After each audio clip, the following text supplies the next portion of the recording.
Hi, my name is Lori Thiel. I'm with the League of Women Voters, and I'll be your moderator for the first half of this virtual candidate forum, which covers the San Diego City Attorney's race. In the last half of this event, we'll be hearing from candidates in the 53rd Congressional District race.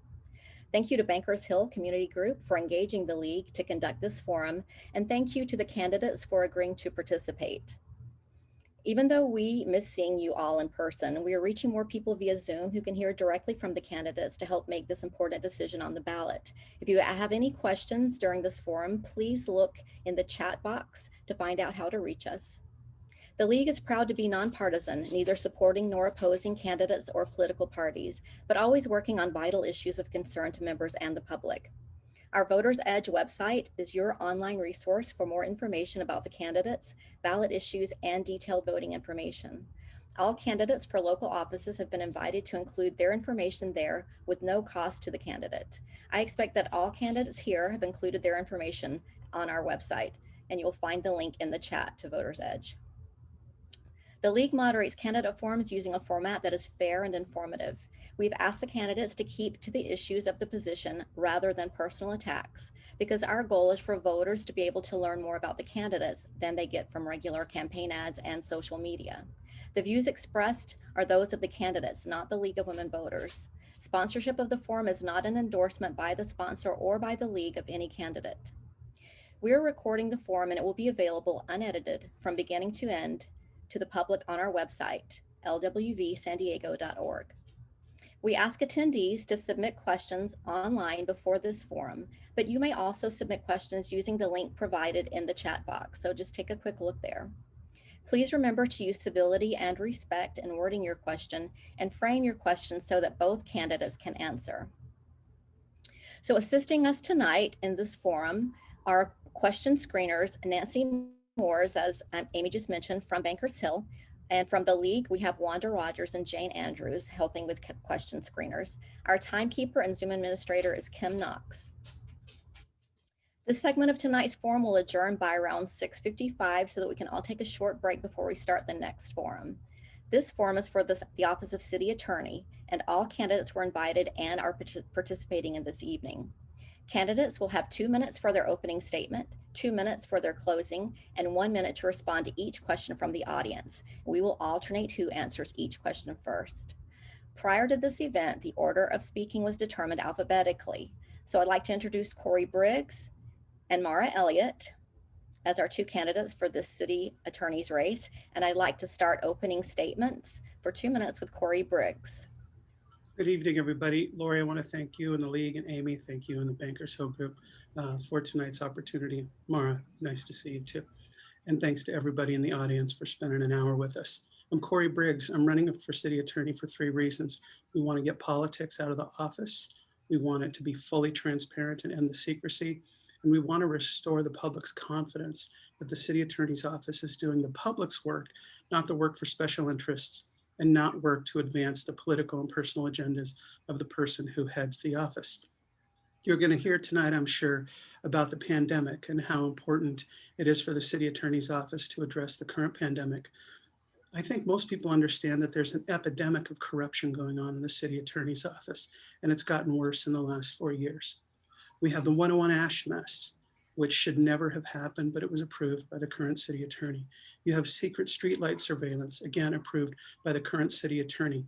You have protection of dishonest police officers, which ruins policing and public confidence for the entire public. You have the current city attorney taking an illegal pension as an elected official. Tomorrow, the city attorney is going to ask for permission to file a lawsuit to override the will of the voters on Measure C last March and have the measure approved, even though it failed to get 2/3. That is corruption. That is unacceptable. Lawyers are supposed to root out corruption.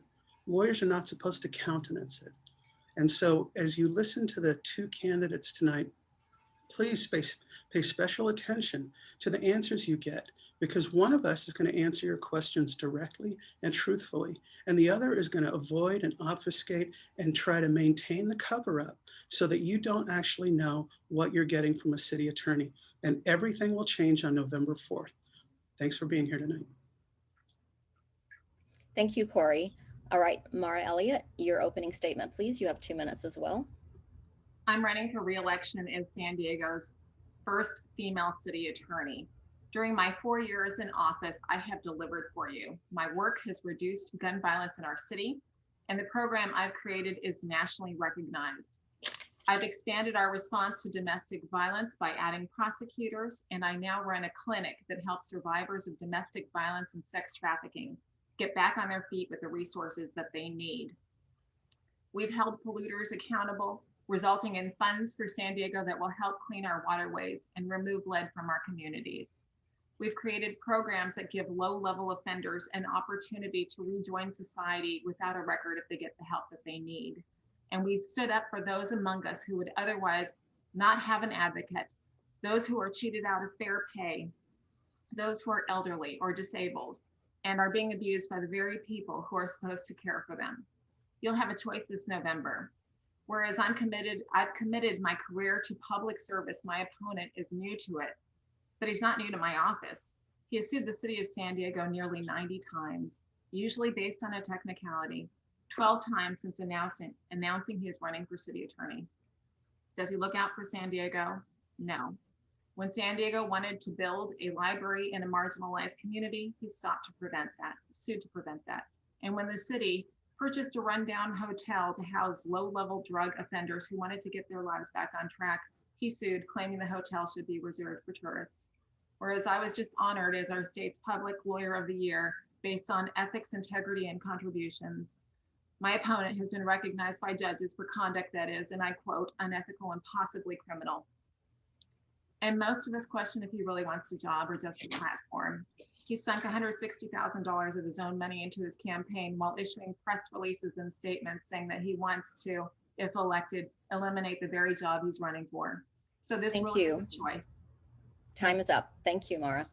Okay, I want to go ahead and get started with the questions. As I mentioned in my opening statement, we have garnered questions from our attendees. They submitted them prior to this, and I want to go ahead and address them. Some of them were generated from the group that's hosting here tonight, Bankers Hill. But before we get started with those individual questions, I want everyone watching to know that I have enabled both of these candidates here tonight to enjoy a last-minute question before they do their closing remarks that will allow them to rebut or refute any comment that their opponent makes during the body and the course of this forum, so that when we ask our questions, our candidates don't feel like they need to spend their time refuting and rebutting each other, and that they can instead answer the questions that our attendees have asked here for this forum tonight. So I just want to make everyone aware of that.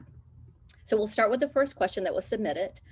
And we will start, since Cory, you went first with your opening, we'll go first with Mara on the questions and answers here. So Mara, what is your opinion on the 101 Ash Street purchase, and what is your advice on moving forward? So I want to make clear that this deal happened before I became city attorney, despite what my opponent says. And I would encourage him to do his research before making accusations. We've got a long road ahead of us, and this is a very complicated purchase that's going to require cooperation and working closely with our mayor and our council. Ultimately, the best result would be for us to be able to negotiate a resolution that gets the best deal possible for San Diego taxpayers. I believe we need the building. It's in a good location, but there are issues that we need to work together to hammer out. I pulled together a specialized team of experts who can help us deal with the complexities of the situation. And we're very confident that we're going to be able to get a good deal when this is all over for the taxpayers. Great. Thank you, Mara. Cory, you get the same question. Would you like for me to repeat it? No, not necessary. Great. Thank you. Everybody should go look at the contract. The approved stamp says Mara Elliott. The last office to sign off on the contract while she was in office, a week after she took office, is Mara Elliott. We learned today from Jeff McDonald in the UT that real estate staff was opposed to this transaction. Mara Elliott is fomenting litigation with former city attorney Mike Aguirre. Think about that. Mara Elliott, Mike Aguirre in bed together, trying to prevent the release of memos that show that there were thorough illegalities by public officials. Worse than that, Mara Elliott was told by her staff not to approve it, and she approved it anyways because she told the UT she didn't want to create chaos. Mara, what do you mean by not create chaos? The lawyer's job, even if it would be a problem, is to make sure everybody's following the law. And if it means that you have to tell the clients that they're breaking the law, that's what you tell them. That's how you protect taxpayers. We don't need the building, give the keys back. Thank you, Cory. All right, we'll go to our next question from our attendees. And we'll start this time with you, Cory, and then we'll move to Mara. Cory, why should the electorate trust you to negotiate city contracts? Because I read everything. Unlike the current city attorney who did not read the 101 Ash contract and see that it had horrible language on the first page, unlike the current city attorney who did not read the secret surveillance on streetlights contract that said the data would be given away for free in perpetuity, and unlike the city attorney who approved facial recognition contracts for the police department without telling the public, I read everything.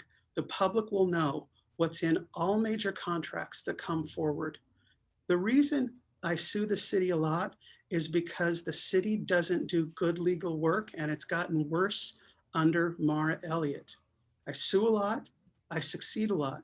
The taxpayers are getting screwed because the lawyers are not giving honest, legal, straight up apolitical legal advice.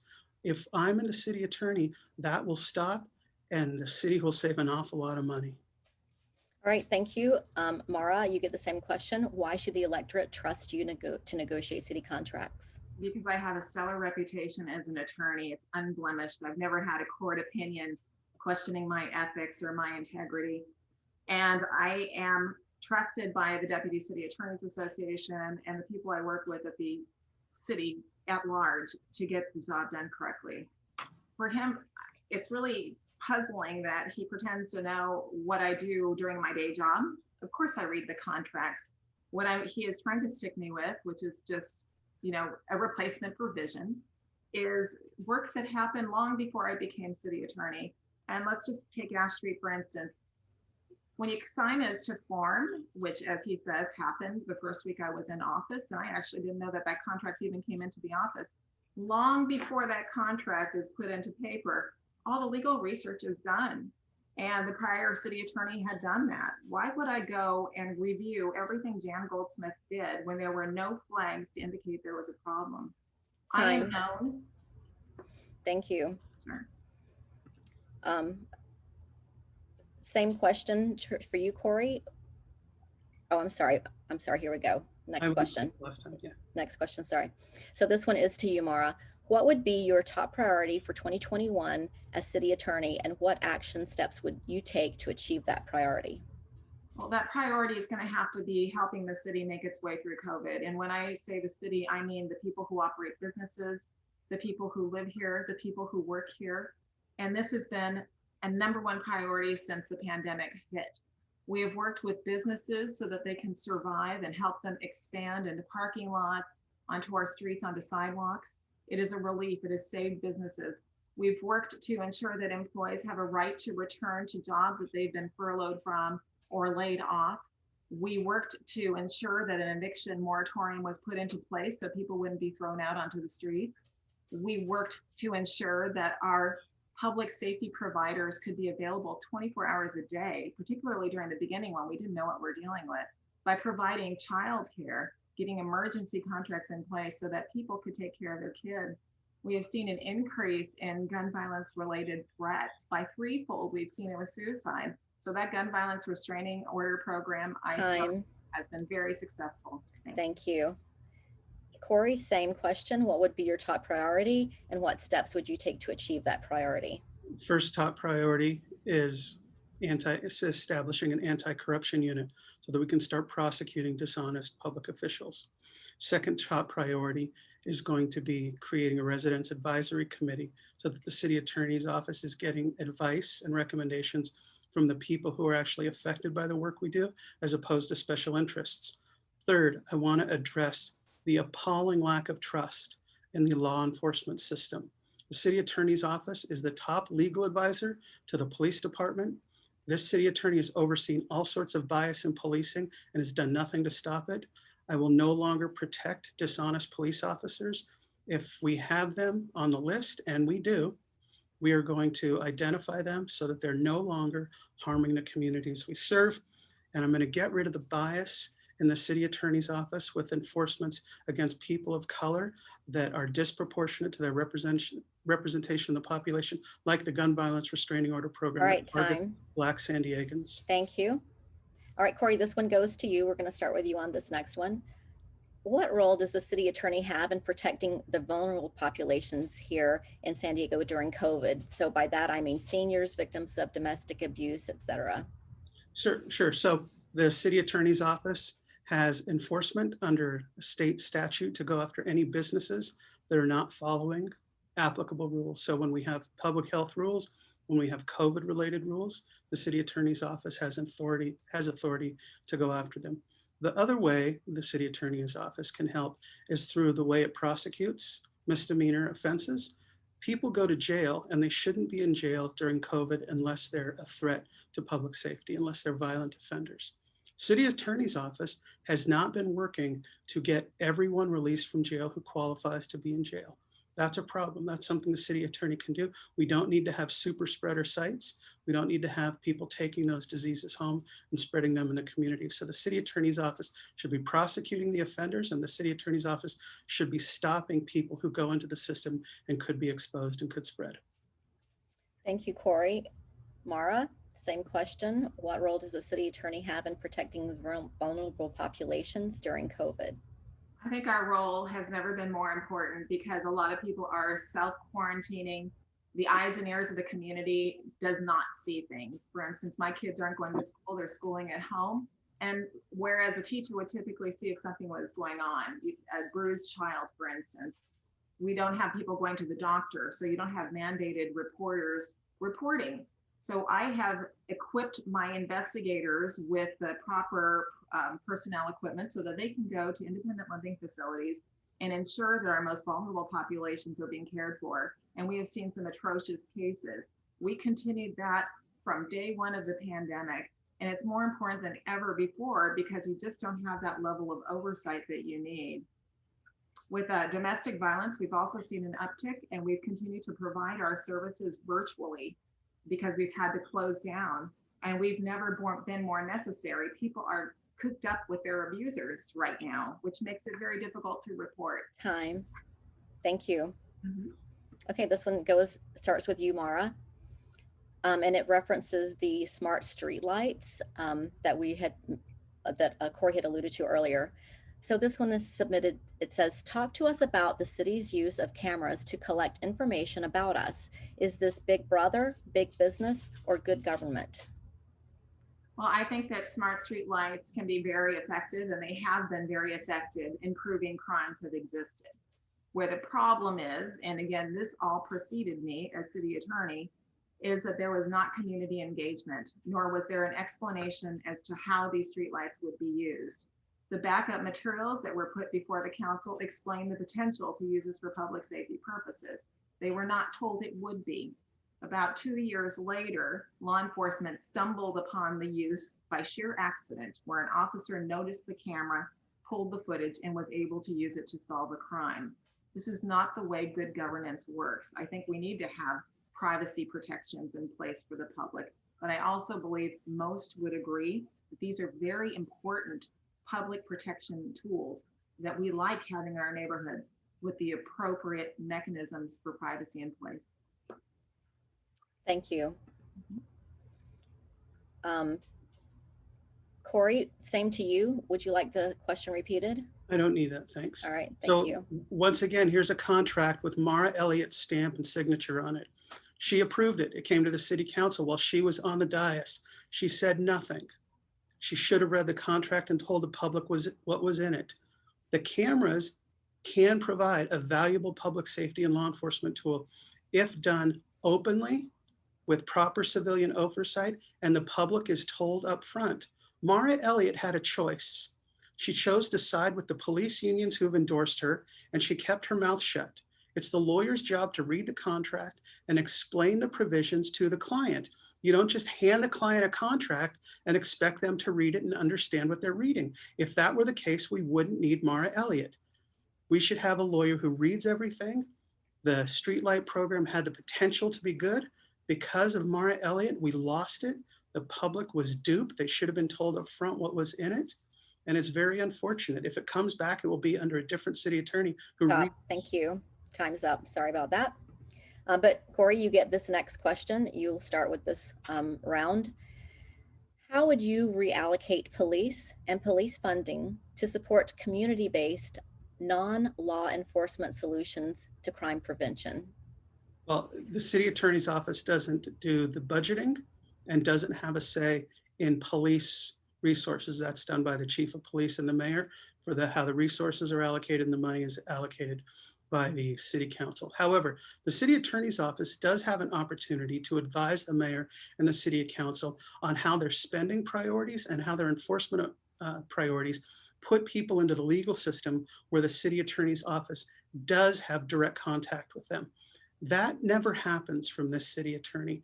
The mayor and the city council should always be told about the law enforcement consequences of the decisions they make when they're getting rid of affordable housing so people and their donors can build high-rise luxury condos.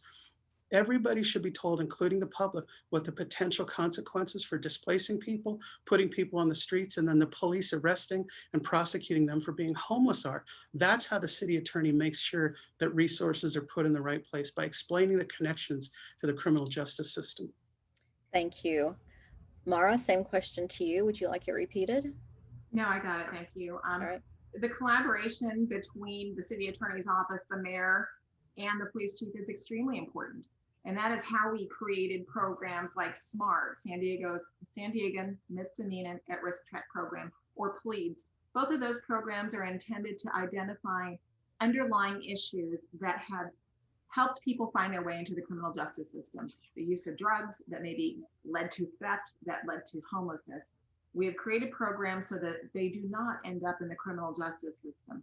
The problem has been finding beds so that we can keep these people from returning to areas where they're going to recommit.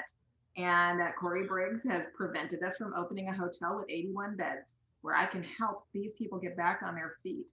It's really important.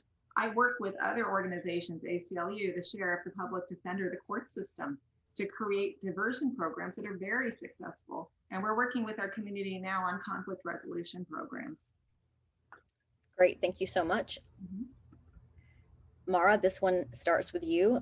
It regards Measure B, which is the local San Diego measure, which would establish a commission on police practices. So the question is, do you support Measure B, and why or why not? I support having appropriate oversight, and I was the person that wrote the analysis that will be before the voters. It is inappropriate for me to say how someone should vote, because it certainly looks like I have possibly written it to try to get a certain vote.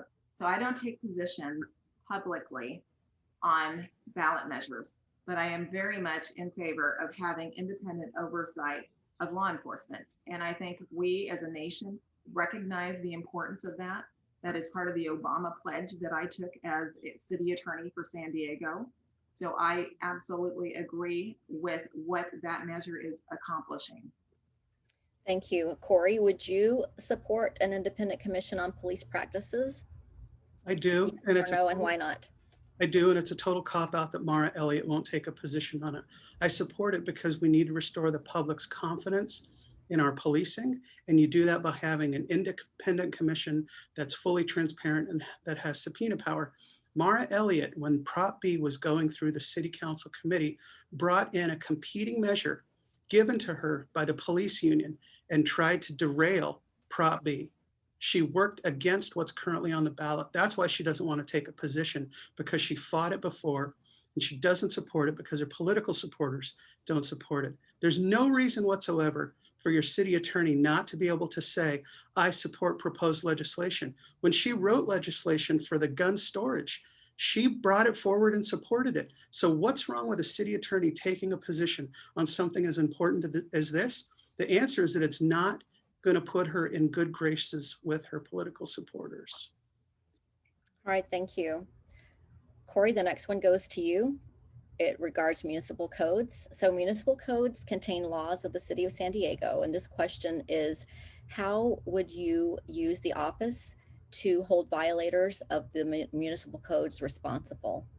So let's take, for example, short-term vacation rentals. They are illegal under the municipal code. One of the few things that Mara, Ellie, and I agree on is that they're illegal. The difference is that she won't prosecute any of them. She has blamed it on the city council and the mayor. But the city attorney has independent enforcement authority against any businesses violating the municipal code.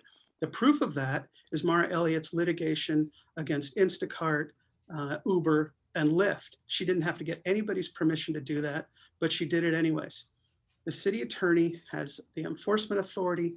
In our system, you don't need to go get political permission for the top law enforcement official to be enforcing the law. That's the job. On short-term vacation rentals, we'll send out cease and desist letters 30 days later. If they're not in compliance, we'll start with the biggest fish first and work our way down. And I would apply the same approach to any other matter where businesses are violating the municipal code. Thank you. Mara, same question. How would your office enforce the municipal codes? The way we have been doing it for the last 4 years, we get a referral from our client. They work up the cases. In all cases, you want to try to administratively resolve something before you prosecute somebody. And let's take short-term rentals, because that is a complete misunderstanding. There is no reference to short-term rentals in our municipal code, and that's a problem. We need reasonable regulation so that people know how to follow the rules. Under a permissive land use, if it's not mentioned specifically, it's not allowed. The problem is we've never defined what it is when it comes to short-term rentals. So I have to take the pained approach, and I can only do this because once in a while with the biggest fish, of going after properties as nuisance properties. The council must enact reasonable regulations if they're going to help their communities. We can pool a permit overnight, but going after 16,000 short-term rentals is not realistic, and a letter's not going to do that, especially if he eliminates our criminal division. There's no enforcement. Time. Thank you so much. This next one, this next round starts with you, Mara, and it involves the city's liaison and the work that the city does with the county. So how would you, as city attorney, if you're reelected, work with the county to ensure that public health orders are being enforced in light of COVID? Well, we do that right now. I worked at the county for many years. I still have those relationships. Tom Montgomery simply calls me on the phone, and we determine what we can handle together. I loved seeing the city and county working closely like we have been. Just this morning, Supervisor Fletcher and I announced another city-county relationship where we're going to train our social workers when they go to homes to recognize whether there's dangers involving guns. So the approach we've had to take is to educate. And that is the smartest approach, because you cannot prosecute every person who's not wearing a mask or who's violating an order. What we really want is compliance, not necessarily punishment, because as soon as people start following the science and wearing masks, we should see our numbers drop. And we're all anxiously waiting to see what happens tomorrow when we get a report on the region to see whether or not we're going to have to try to accommodate new orders that are going to make it harder to operate businesses and live our lives, or if we're on the right track. Thank you. Cory, same question. If you were elected, how would you work with the county to ensure that public health orders are being enforced? It's the county's job to do the public education to make sure that people comply. It's the lawyer's job to do the legal enforcement. Lawyers should not be out playing teachers. We have all sorts of reports in the news on social media about people violating public health orders. And it's over and over and over again. And what you never see is a press release from the city attorney's office addressing those issues. And the public's rightly frustrated because they see this city attorney going for things that grab headlines, but not actually accomplishing the enforcement and the outcomes that the law is designed to ensure. So you have people violating the rules, and instead you have Mara Elliott trying to get people to play nice. There are folks and social workers and public health workers, it's their job to get the voluntary compliance. God bless them for doing it. But we have a lot of people who are flouting the law, and yet they're not being punished. What does that say to everybody else who's following the rules? Time. Thank you. And Cory, we'll start with you on this next round. What is the single largest legal liability the city of San Diego currently faces now and also in the future? And can the city be sued for failing to respond appropriately to climate change? That's obviously two very different questions. So why don't we just break those up? So Sure, Cory, you can start and do what you can, and we'll come back to it if you can't get to it in your allotted time. sure. Uh, let me do them in reverse order because the climate change one is easier. We have a climate action plan and the city can be sued for not complying with the climate action plan. Beyond that, the law is in a state of flux. There's a lot of litigation in different courts, so it remains to be seen what the city can be held accountable to apart from our climate action plan. You asked about the two biggest liabilities, short-term and long-term. The short-term biggest liability is 101 Ash, which again, we can blame City Attorney Mara Elliott for. And the long-term liability is the pension debt. It's now at $3 billion and it's not going down. She's taking an illegal pension. Prop B eliminated it in 2012. She opted into it as an elected official in 2017. That's a really good example of the corruption at City Hall, at the lack of oversight, and it contributes to these recurring problems that we have. The debt's not going to get any smaller if we continue to abuse the voters and the taxpayers like Mara Elliott is. Thank you. Mara, you get the same question. What is the single largest liability to the city currently and in the future? And can the city be sued for failing to respond appropriately to climate change? Yeah, the single biggest liability right now is that we will be operating on a budget that's been very compromised by the pandemic. And we are nowhere near where we thought we would be with our budget. And that's going to impact our quality of life, our street repairs, libraries, whether you get the services that you want as a person who lives in the city. And I bring to this job stability. Over 20 years of working for government, I know it inside and out. And I'm known especially for my operational efficiencies and my auditing background.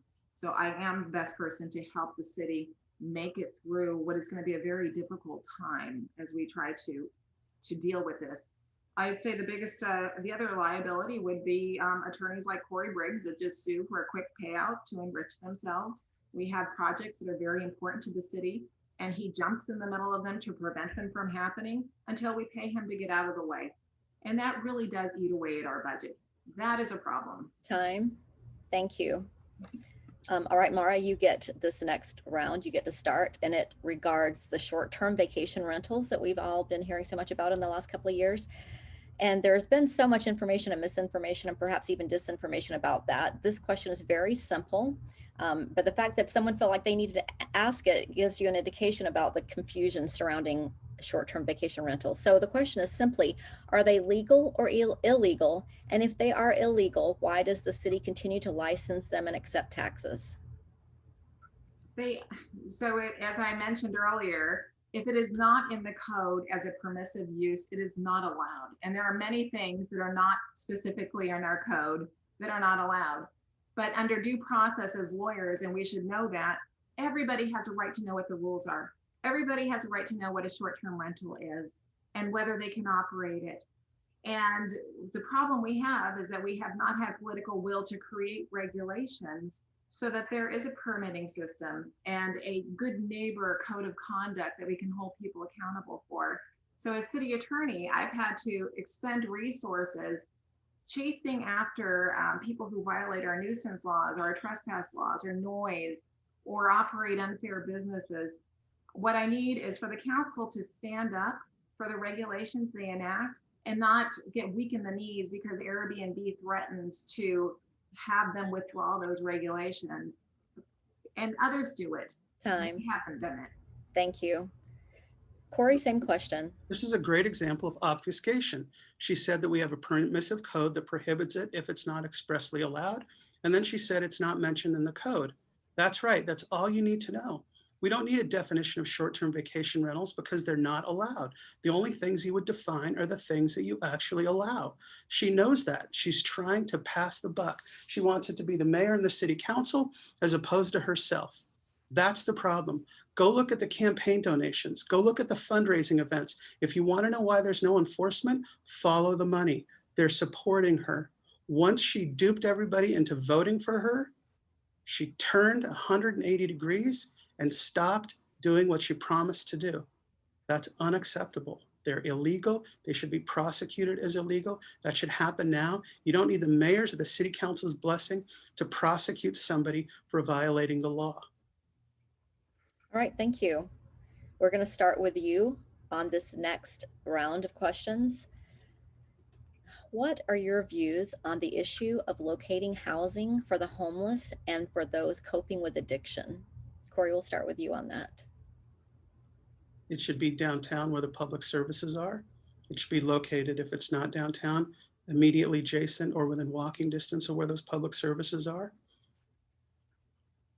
Thank you. Mara, same question. I don't see the city attorney's role as being mayor and council and city attorney all rolled into one. We bought a hotel that was dilapidated and ready for us to reconstruct. We got the money for it to help homeless folks who are ready to change their ways and get back on their feet, start over. And he sued because it doesn't belong in that community. This is a person who believes that he knows more than anybody else. But the truth of the matter is every district, all 9 districts within the city structure have to cooperate. This is a problem that continues to grow and nobody seems to want it in their backyard. It's a great program, but don't do it in my district. And we hear this repeatedly. And he does not hesitate to sue to prevent it if it's not going to be exactly where he wants it to be. That is not a good solution for homeless problems. They're going to require us all to roll up our sleeves and get it done. Thank you. Mara, we're going to start with you on the next one. What parts of the municipal code are the most difficult to enforce, and what additional actions should be taken to enforce them? Mara? Yeah, I'm trying to think. Sorry, yeah. The code is very large. Well, I would say that I am the city's prosecutor, and we review over 20,000 cases a year to determine whether or not to prosecute. And ensuring that we are doing our duty as officers of the court and bringing just cases is hard. And I think one of the biggest challenges is looking at the person holistically and finding an avenue to get them out of the criminal justice system. And that's what we do with our attorneys. We train them to try to find help for people instead of incarceration, instead of punishment, instead of a record that is going to stay with them when they're trying to get jobs or purchase cars. So we have created many programs that help us to help them get back on their feet, get the treatment that they need, finish the program. We'll pretend like it never happened. We'll clean your record. That requires a lot of work and a lot of resources. Time. Thank you. Sure. Cory, same question to you. Sure. She didn't answer the question. You asked her, what's the hardest part of the municipal code to enforce? That's not what she answered. There are no hard parts of the municipal code to enforce. The municipal code is in writing. You can read it. You can see what violations there are. The city attorney's office is not overworked. She talked about 20-some thousand prosecutions every year. That's not true.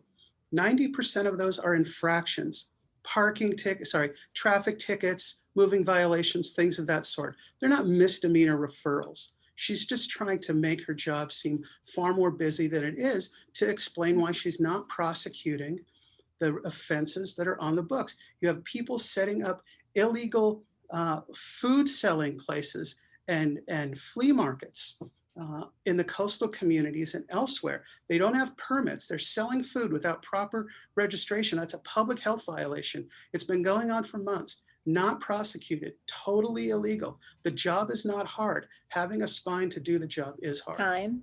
Thank you. All right, Cory, we'll start with you on the next question. What do you think will be the most important elements of a new utilities franchise agreement? And what role do you think the city attorney should play in this? The most important part is making sure that the taxpayers aren't left holding the bag if something goes wrong. We've already seen how poorly the city does on 101 Ash, on the streetlight surveillance contract, on the Othello project, all sorts of projects that the city does. The city ends up not coming out on the best side of it. So the single biggest problem will be making sure that the taxpayers aren't left holding the bag if, God forbid, there's a problem. That means you have to have a lawyer who reads contracts, who understands how to protect taxpayers. That's not City Attorney Mara Elliott. She's proven with her track record that she's not up to the job. The only time she's had any success on a big deal was SDSU West, where the city had to pay $400,000 to outside lawyers to look over her shoulder and hold her hand. And when their work product was done, she put it on her letterhead. That's not going to cut it on the franchise deal. We've got to protect the taxpayers in achieving our climate goals. Thank you. Mara, same question to you. Yeah, so Do you yeah, need me to repeat it? yeah, would you? I get Sure. lost and all that. Yeah. So the question submitted was, what do you think will be the most important elements of a new utilities franchise agreement? And what role do you think the city attorney should play in this? I think the most important thing, and we've learned that through the 50-year agreement that we're just about to the end of, is having the appropriate provisions and exercising them. So if we have a partner that doesn't carry out their end of the deal, we can hold them accountable, and we do that. Now, you also need appropriate contract administration, but we've had an awful lot of litigation with our current partner, and that is not going to work going forward. It's a waste of public resources. I am intimately involved in this franchise negotiation, as I am with all large deals that impact the city. It's extraordinarily offensive to be mansplained what I should be doing with my job. And of course, I do my contract review. I mean, that's ridiculous to insinuate that that wouldn't happen. That's why we got such a good deal out of SDSU West. And any good lawyer that's doing a large land deal, the largest land deal, it's going to have a second set of eyes reviewing things. There's nothing embarrassing or wrong about that. That's time. Thank you. We'll start with you, Mara, for this next question. If you could reform one thing about the San Diego City Attorney's Office, what would it be and why? Well, I actually, I'm doing that right now. I think one of the biggest problems that we have seen is we have a strong mayor, strong council form of government at the city. And I don't think it's been very successful. It really depends on the personalities, the mayor communicating well with the council, ensuring the council's policy objectives are being handled, and they're getting their own agendas done. What I have done is I have the ability to have 6 assistant city attorneys, and I've created a brand new position that is going to be accountable to the council.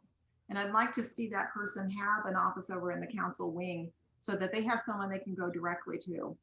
And I think that there's been a disconnect there because they work through the mayor, and that's not always effective, and they lose a lot of their power with that.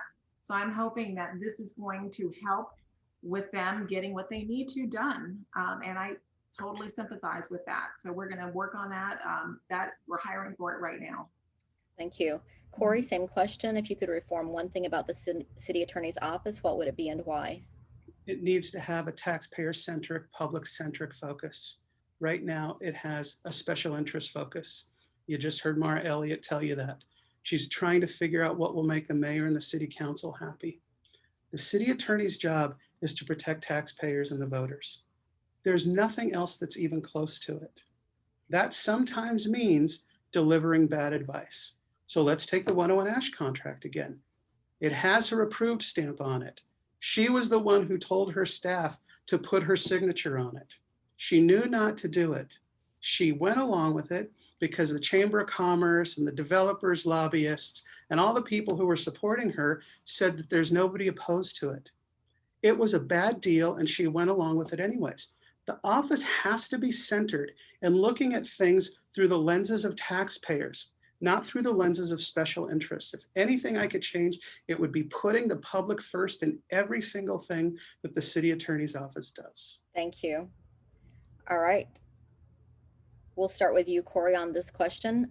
Our attendees are interested in your endorsements. So the question is, what endorsements are you most proud of and why? My endorsements by Genevieve Jones-Wright and former DA Paul Fengst. When you have people like that who approach criminal justice issues from different angles, but believe first and foremost in integrity in prosecutions and getting rid of corruption, I'm pretty proud of having their support. The Earl B. Gilliam Bar Association, I'm very proud of the support that I have from them. I'm very proud of the support I have from Safe San Diego Neighborhoods. I'm very proud of the support that I have from so many disenfranchised, underserved community groups who have nothing but frustration with the city attorney's office, especially because of the way that it perpetuates bias in the system. Donna Fry, open government advocate, absolutely opposed to all the secrecy coming out of this office. Those are very meaningful endorsements to me. Thank you. Mara, same question. Which endorsements are you most proud of and why? Well, I've worked really hard to get the endorsements. I've run a very traditional campaign where I compete for them. And I did not have a lot of establishment endorsements in 2016, contrary to what you said. I was the underdog. I certainly didn't have the chamber. But this time I have the Democratic Party. I've got the Chamber of Commerce. I've got people on both ends of the spectrum who support me, the firefighters, the deputy city attorneys in my office. There's almost 180 of them. The San Diego Municipal Employees Association. These are my colleagues and coworkers, and they trust me to get this job done. Planned Parenthood, very proud of that endorsement, and they don't hesitate to call me when they need some assistance at their clinics. Tony Atkins, people on the council like Chris Ward and Dr. Campbell, Georgette Gomez. Some of our biggest leaders are supportive of me because they've worked with me. Nathan Fletcher, Lorena Gonzalez. We had our press conference this morning, as I mentioned. I'm able to form those relationships. Time. Done. Thank you. Okay, we'll start with you. This may be the last question. What role does the city attorney play in addressing bias in policing? We'll start with you, Mara, on that. I think we play a very important role in that. And when George Floyd was murdered, one of the first things I did was issue a city attorney-wide statement about how impactful that was, how we all have to look within and try to make sure we're not part of the problem. The office formed a race and equity initiative to look at employment, to look at procedures, to do everything we can to ensure that there's not bias and to make our communities trust us, to work more closely with them. I reached out to the Black faith community and asked them what I could do to help. And we've collaborated on some very important projects that we'll be working on during my second term, including conflict resolution, because people don't necessarily want law enforcement in their neighborhoods. We're working with Stanford University right now on a technology that ensures there's no bias in prosecutorial decisions. And our work will continue. A big part of this is listening and responding. Thank you. Cory, same question. What role does the city attorney play in addressing police bias? Well, until this campaign started, the current city attorney played no role. As you heard her say, it wasn't until George Floyd's murder that she started to do anything. If you look at the studies on bias in policing, we have a recent one from last year, one in 2017. Those are just the latest. We have study after study after study, even before Mara Elliott took office. She didn't do anything on the issue, even though it's not new. The city attorney's office also compounds the bias in policing problem by doing biased prosecutions. The city attorney's office does not have a blind review process to remove irrelevant demographic data from the prosecutorial review process. And on the gun violence restraining order, Black San Diegans make up 6% of the population, but they're over 14% of the prosecutions. There is bias in this office. Go look at who leads the office. 4 old white men and 2 women are leading the office. There are no people of color leading that office. That's the reason there's systemic racism in that office. Time. Thank you. Okay, as I mentioned at the start of this, we have a second debate that's going to come after this one, or forum, I should say. And I wanted to give these 2 candidates their 2-minute closing statement, but I also wanted to provide each of them an additional last question for 1 minute where they could address any misinformation that they feel has been shared at tonight's forum. And we're going to start with you, Cory Briggs. For that, you get 1 minute to address any mischaracterization, misunderstanding, misstatements that you think might have been made in this forum tonight. Sure, thanks. You heard Mara Elliott talk about prosecuting polluters. The one case she did against polluters was started about 15 years ago. It's a statewide effort. It was resolved on her watch. She didn't do anything in it except sign off on the final agreement that was negotiated years earlier. She talked about what a court of appeals said about me.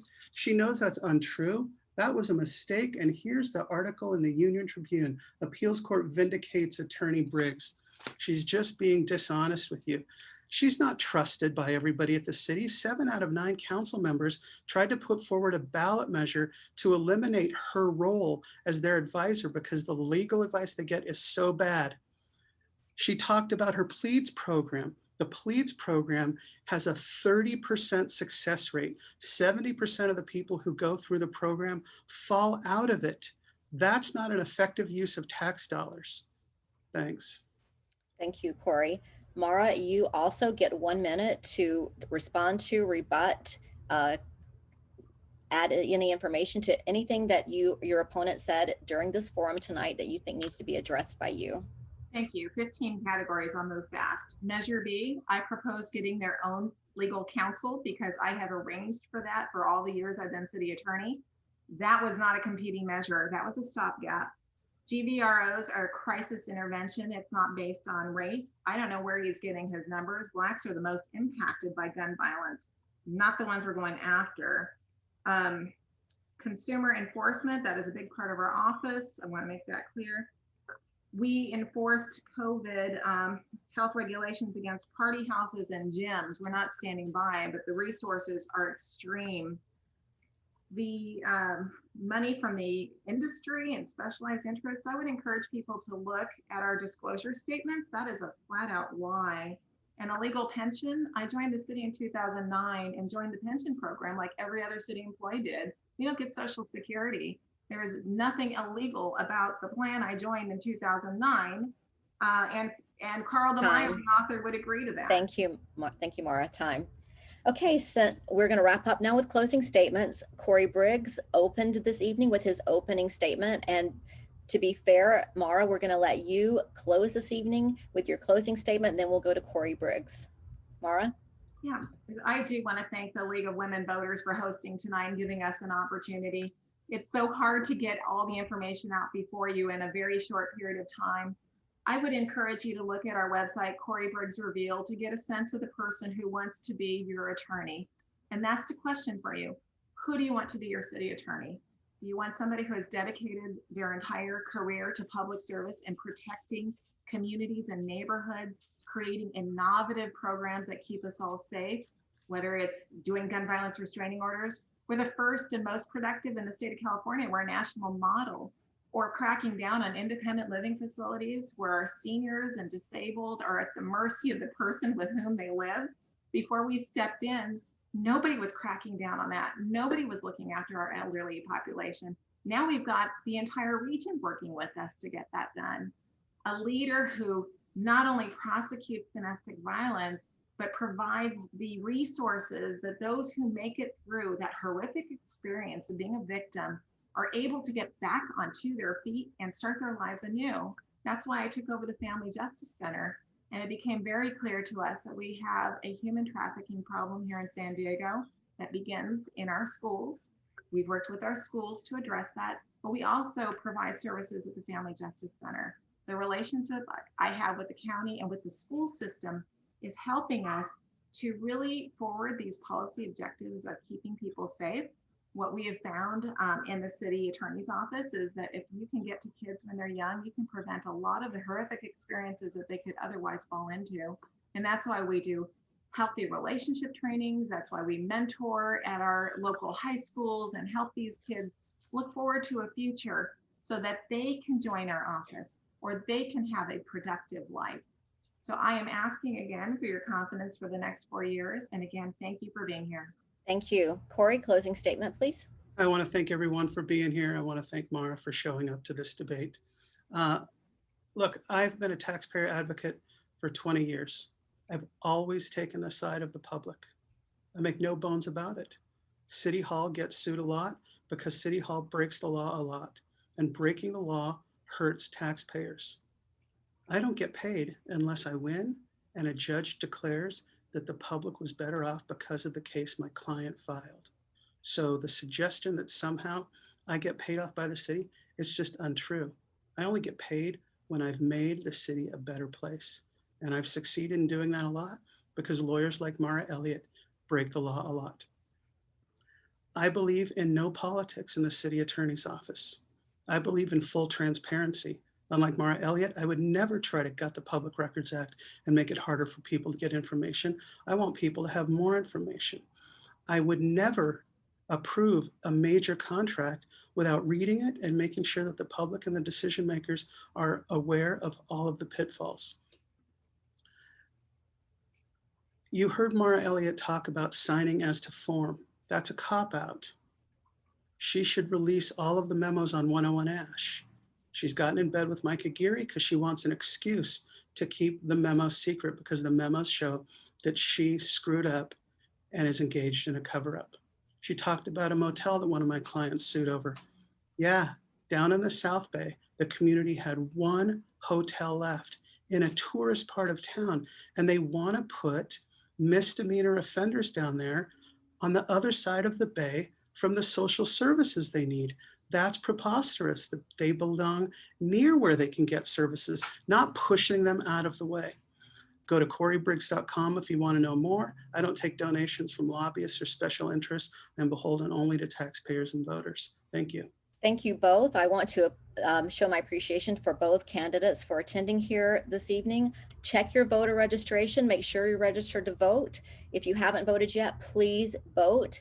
You can drop your ballot in an official drop box. You can put it in the mail, or you can drive it to your polling place between starting October 31st through Election Day, November 3rd. So with that, again, thank you to both candidates.